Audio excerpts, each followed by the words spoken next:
silfente in Berlin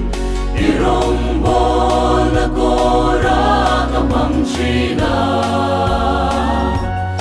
itanya na toglo o kabuay lechi iko'y nun ay miswal kalaw ni miswal helbang luluzon na yangi kapag boching koper tuy pui sa bayan kadilo zok malsom na chu nun thar trong thar min petu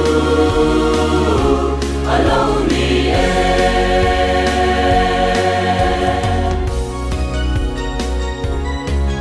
na ruang thu ke min so ti lo la chuan soi tu rom na reng o ka nei lo va tuar na pe na mal som na lo om reng chu min mo fia tir ka ta na va nu mi swal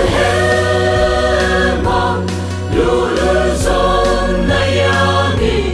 kapag boching koper tuy pui sa bayan kadilo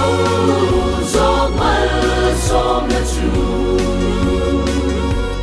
nun thar trong thar min petu alaw ni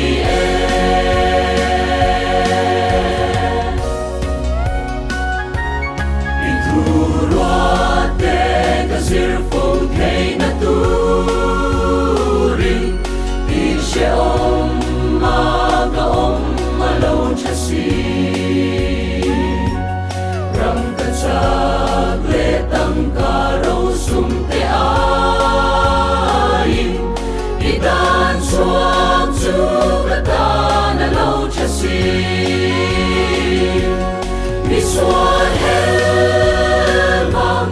luluzon na yangi kapag boching koper tuy pui sa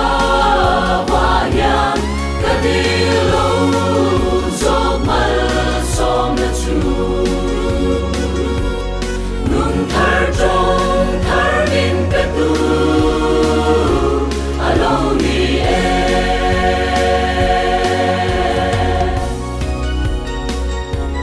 Kamangay berse o kalal Isu imay cham dokan may mitlaw ata katag sa ring tuya o karondane min mangan se karawaw shuay turing miswal